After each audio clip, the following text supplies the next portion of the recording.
I watched not every moment of the Will Smith thing that came out on his Best Shape of My Life stuff. And I called you a little bit tilted. Mm-hmm. And I was like, dude, is Will Smith pretending to write his own book? Because as I was going through it, and let me just say, there were elements of the show that if you watched it, it's Will Smith. He's out of shape. He's getting into good shape because he was in the pandemic. And so he's set this goal to lose X amount of weight in X amount of weeks. He also has the additional looming deadline of he needs to finish his autobiography. And so there's tension throughout the thing. And in order to try to make his story compelling, high stakes of the trade-offs between getting in the best shape, which requires time and effort, and creating time to write his book, which creates time and effort, and is emotionally draining because he's talking about childhood trauma. And I sincerely believe that it can be draining to do that. But what was frustrating to me is that I didn't hear them, at least when I said, talk about Mark Manson, who wrote the book. Mm-hmm. Will Smith discussed things, and it was very I was like, wait a second. So this guy has 16 weeks to lose a reasonable amount of weight and discuss his past. Yep. Now, I know that it's challenging to go over trauma, and I don't want to minimize that, but I was like, that this is framed as such a hero's journey is frustrating. There's an entire, and it was like, this is just emblematic of YouTube, which is, it's so out of touch. There's an entire team of people at every workout he goes to. When he sits down to write the book,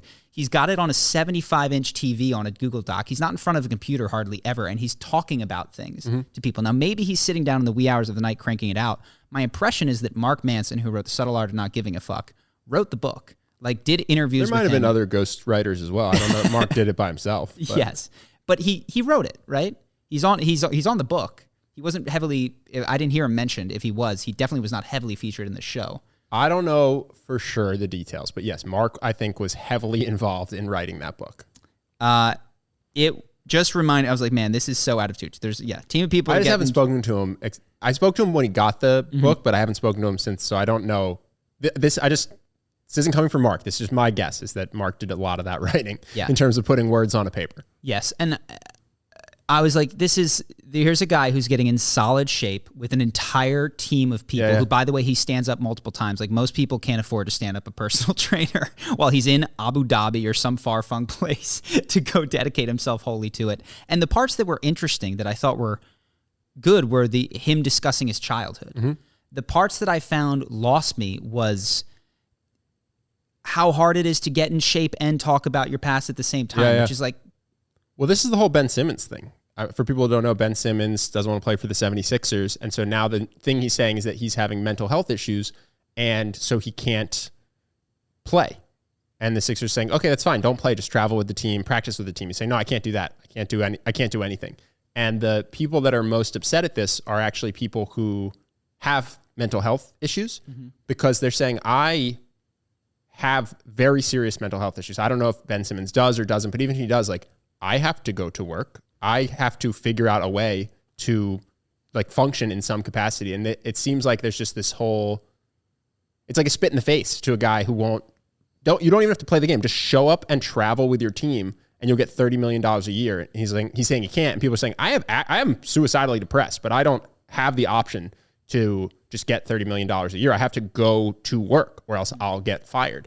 And it seems like Will Smith's in a similar boat of it's not that it's easy to talk about your trauma. It's not that it's easy to get in shape. Mm-hmm. It's weird to act like it's superhumanly heroic or like it's a abnormally hard mountain to climb. And I don't blame him for that. I blame, by the way, because he didn't.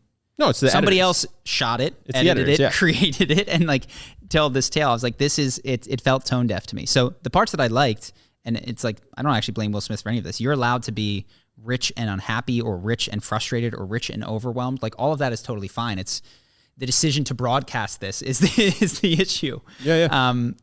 But what I thought was interesting is, because I've seen for Charisma on Command a lot or broadcast it, but just don't make it seem like it's just be like, hey, like everyone else, I got a little bit in worse shape since the pandemic.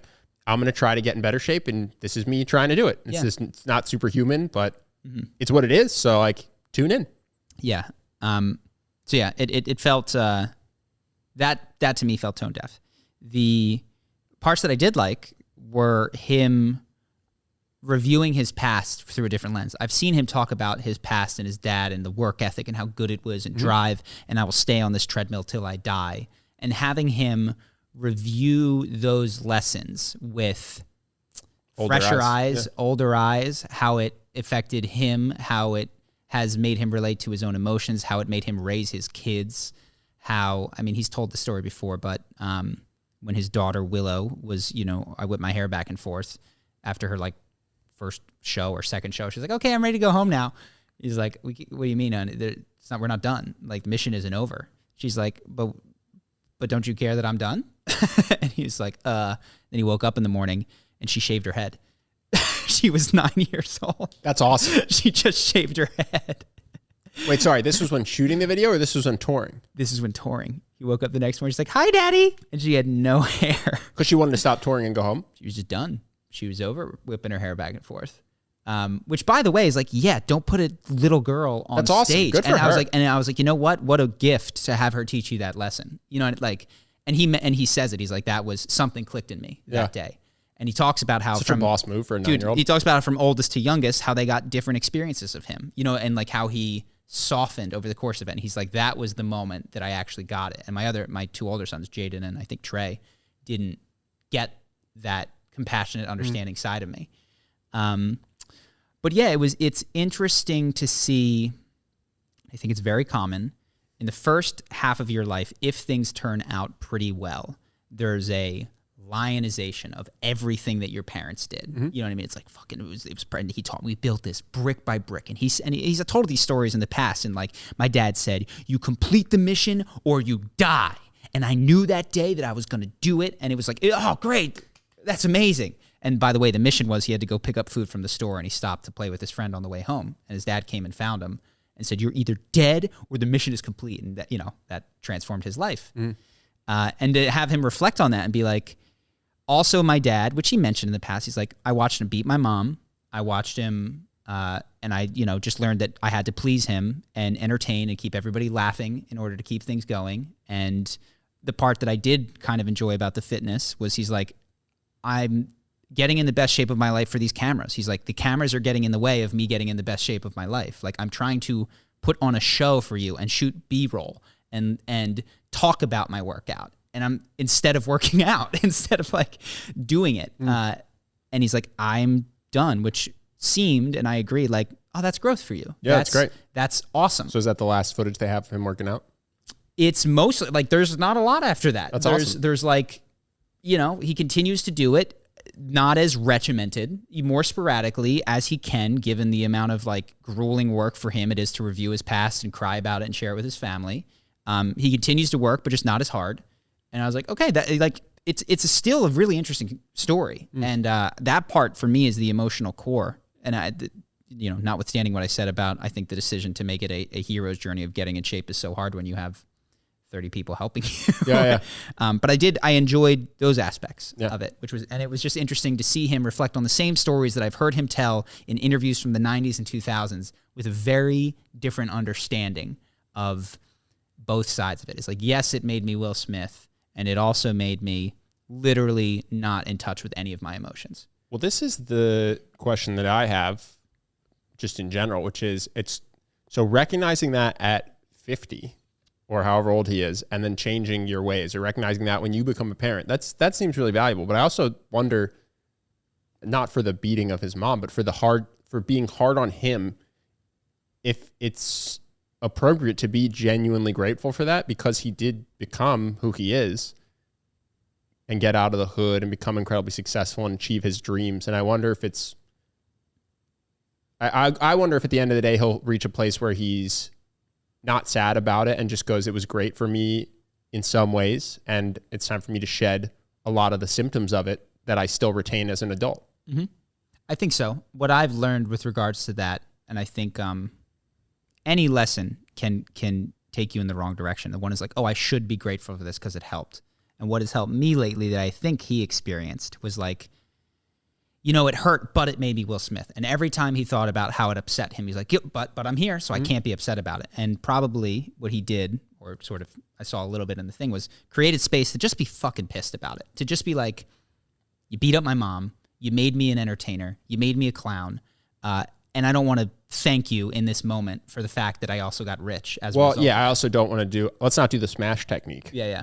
From Kathy Newman video, Chris Monkman fans. Let's not lump beating your mom and telling you that if you're going to pick up food for the family, you should deliver the food and then go to your friend's house after and not do reverse order. Those are two different lessons. So like complete the mission seems like it should be categorized differently than I'm going to beat your mom because I'm upset.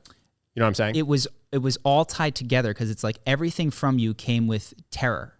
You know what I mean? Mm-hmm. Like everything related to you. Like, what does it mean if I complete the mission or I'm dead? Who's going to kill me? You know what I mean? Like those are tied together. Like the severity with which he could get angry, it's unclear to a kid when that line gets crossed. So I don't think it's totally inappropriate to lump upsetting dad with the incidents where sometimes he was upset and he hit people, and including Will. Like, yes, but learning the importance of completing something may have been how he was able to get his first record published. Like there might be. Well, you can imagine a dad teaching that lesson and then not beating the mom and having it be a better, having it be good. How does one learn to complete something? One way to do it is say, I'll kill you if you don't do it. That's one way to learn to complete something. Another way to learn to complete something is to say, it's generally a good idea to complete what you do because, you know what I mean? There's a more subtle way to teach that. Just go, hey, me and your mom were sitting at home hungry because you have the food and you're at your friend's house. Yeah. It would sure be great if we could have the food first. It's just not a bad lesson on its own, I guess. So, yes, packaging it as or I'll kill you is obviously the part where it becomes bad. Yes. Or something is going horribly, terribly wrong. And again, I think today he doesn't hate his dad is dead, or anything like that, but I think has a more nuanced understanding of him, and also sees the similarities in how he was, and I think feels guilty for he sort of talks about with his first sons. He talked a little bit, which was interesting. I would have liked to see more about After Earth and how he felt like he was like bringing Jaden in. They like, we're going to do it and had to win. And it was like the worst box office and critical failure. And he's like, and Jaden took the heat. Like everyone was like, Will is great. Jaden sucks. So wasn't their first movie together Pursuit of Happiness, which was lauded as an incredible Yes, that was film? when Jaden was very little. Well, that's what I'm saying. Their first film was incredible and very well received by critics. Yes. I guess After Earth was the first one where Jaden was closer to, he wasn't yet there, but an adult. Well, Jaden's arc is interesting. I didn't know this till I was making this most recent Will Smith video, but Jaden, I remember him being super hated. And I guess what I didn't realize is the come up where he made Icon or Iconic, and then it was incredibly popular, and then he thought that there was too much plastic in the ocean, so he launched a water bottle company that does cardboard box water bottle, which is super popular, and I see in Whole Foods and airports. Really? Yeah, I didn't know that. Yeah, no one knows that it's him. Well, not no one. Someone's gonna be like, I knew, but it's just interesting. He's had this huge. I knew the Icon Living. I knew that one. He basically just saw plastic in the ocean while he was surfing and said that's really fucked up, and then looked into it and said this seems like a big problem, and then launched an entire brand that simultaneously helps consumers in the U.S. buy non-plastic bottles, and then also helps get clean water to people who don't have access to clean water. He just did it because he wanted to help.